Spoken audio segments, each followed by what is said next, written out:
खुलुमबाय। गिबियावनो नोंथांमोनखौ आंनि जनालि बर' रादाबाव बयखौबो बरायनानै लाग्रोनाय जाबाय।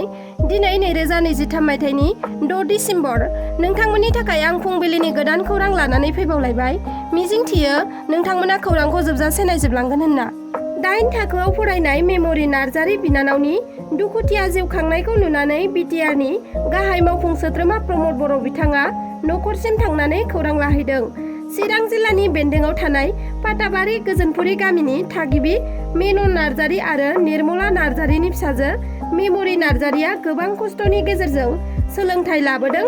बिनानावनि बिफाया खर' गाज्रि आरो बिमाया बेंगालराव नैथि हाबा खालामना थाहैबाय।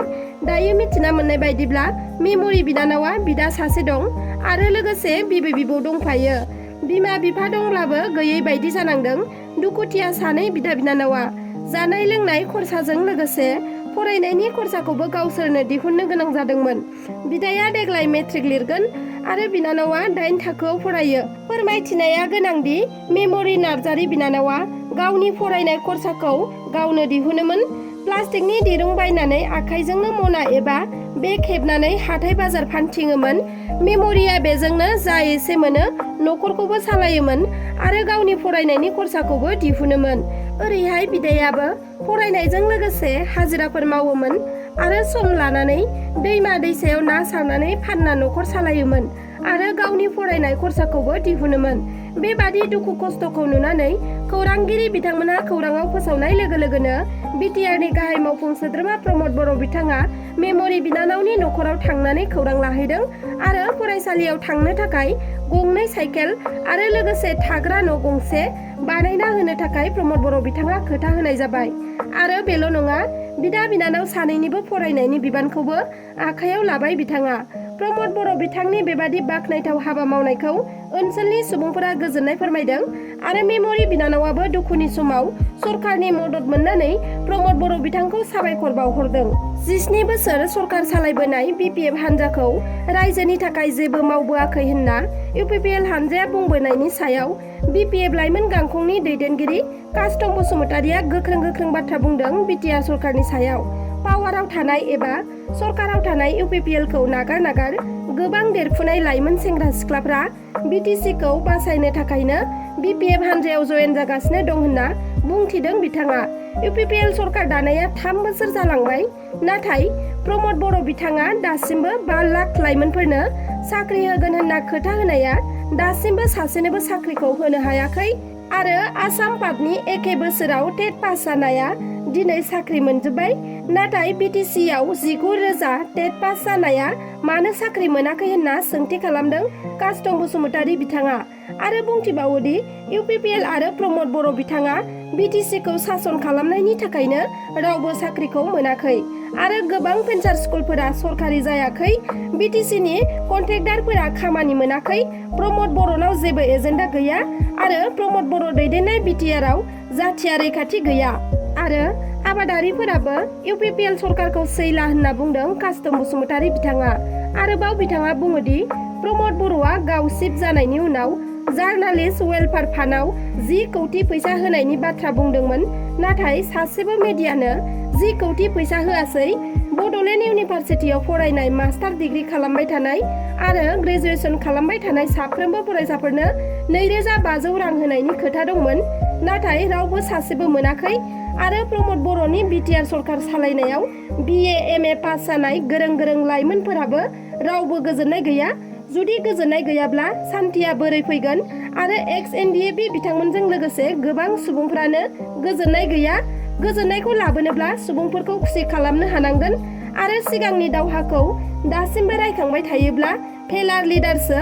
इउपिपिएलनाव जेबो एजेन्डा गैया एबा प्रमद बर' बिथांनाव जेबो एजेन्डा गैया होनना गोख्रों रावजों सोंखारिदों कास्टम बसुमतारि बिथाङा।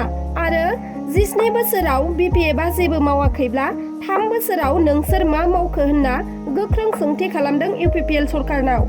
मैदेरनि गाग्लोबनायजों सासे 4 बोसोर बैसोनि उन्दै गथ'सानि जिउ खहा। क'क्राझारनि भारत भुटान सिमा सरलपारानि सालबारियाव मैदेरनि गाग्लोबनायजों सासे 4 बोसोर बैसोनि उन्दै गथ'साया थैनो गोनां जादों।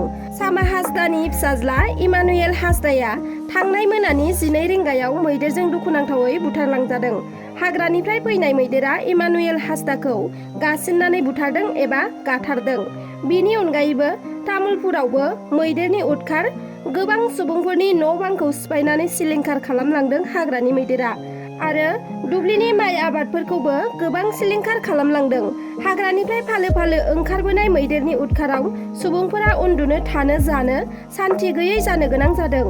गवालपारानि गुबुन गुबुन जायगायाव गिख्रंथाव लामानि जाब्रबथाय। बे गिख्रंथाव लामा जाब्रबथायाव 3 सुबुङा जिउ गोमादों। मिथिनो हानाय बायदिब्ला समबारखालि हराव गवालपारा जिल्लानि गुबुन गुबुन 2 जायगायाव गिख्रंथाव एक्सिडेन्ट जानानै 3 सुबुङा जिउ गोमादों। गिबि जाब्रबथाया जादों कृष्णाईनि आरिमारियाव गंसे बाइक आरो पिकआप गारिनि गेजेराव मोगा-मोगि सौग्रावलायदों। बे जाब्रबथायाव बाइकजों फैनाय सासे सुबुङा जिउ गोमायो। जिउ गोमानाय सुबुंखौ भगवाननि कुलदीप नाथ होननानै सिनायथिनो हादों। गुबुन फारसे थांनाय हराव रंजुलियावबो गिख्रंथाव एक्सिडेन्ट जादों। गंसे रिकभारि गारिया कन्ट्रल गोमानानै लामा सेरनि दंफाङाव सौग्रावहैदों आरो बे जाथायाव गारियाव थानाय ड्राइभारजों लोगोसे सासे सुबुङाबो थैनो गोनां जादों। बे जाब्रबथायाव जाथायसालियावनो जिउ गोमानाय 2 सुबुंनि मुंखौ अन्जन राभा आरो अजय सरकार होनना मिथिना मोननाय जादों। रिपर्ट बायदिब्ला अन्जन राभाया लखिमपुरनि आरो अजय सरकारा गुवाहाटीनि थागिबिमोन। घुस लानायनि दायाव सासे पुलिस अफिसारा हमजाबाय। बिथांनि मुङा जादब शर्मा, कामरुप रुरालनि गरैमारि पुलिस थानानि अफिसारमोन। खौरां मोननाय बायदिब्ला भिजिलेन्स टीमा बिथांखौ 4,000 रांनि घुस लानाय समावनो हमनो मोन्दों। बिनि अनगायैबो जादब शर्मा पुलिस अफिसारा सिगांनिफ्रायनो गोबां सुबुंफोरनिफ्राय गुबुन गुबुन केसनि मुङाव रां घुस लादोंमोन होनना मिथिना मोन्दों। नाथाय दायो रां लाफुनाय समावनो भिजिलेन्स टीमा हमनो हायो। दायो बिथांनि बेरेखा रां दाबिनायनि दायाव केस रेजिस्टार खालामनाय जाबाय आरो नायबिजिरनायखौबो जागायबाय। मोनसे गिख्रंथाव जाब्रबथाय हादरनि तेलेंगाना रायजोआव नुजाथिदों। बे गिख्रंथाव जाथाया हरखाब एयारक्राफ्टनि जाब्रबथायाव 2 पाइलटआ जिउ गोमानांगौ जादों। मिथिना मोननाय बायदिब्ला PC-7NK एयारक्राफ्टखौ सासे सिनियर पाइलटआ गोदान पाइलटखौ गोजौआव बिरहोनो फोरोंथाय होबाय थानाय समावनो एयारक्राफ्टआ फुंनि 8:55 समाव ब्लास्ट जानानै हायाव गोग्लैयो आरो अरजों खामजानानै सेवहांगार जायो। बे जाब्रबथायाव दुखुनांथावै 2 पाइलटआ थैनो गोनां जाबाय। एयारक्राफ्ट बेरफ्रुनानै 2 पाइलटनि जिउ खहा जानायाव रैखाथि मन्त्रि राजनाथ सिंह बिथाङा गोथौयै दुखु मोननाय फोरमायदों। मख'नो गोनांदि हादराव एयारक्राफ्ट आरो हेलिकप्टारनि जाब्रबथाय जानाया गोदान बाथ्रा नङा। बेनि सिगांबो गोबां बिरखंआनो जाब्रबथाय जाखांबाय आरो गोबां सुबुंफोरानो जिउ खोमानांबाय। दिनैनि खौराङा बेखिनियानोमोन। नोंथांमोना जुदि आंनि खौरांखौ नायनानै मोजां मोनदोंब्ला अन्नानै लाइक, शेयार, साबस्क्राइब खालामना होगोन होनना मिजिंथिबाय। एसेनोसै, गोजोन्थों।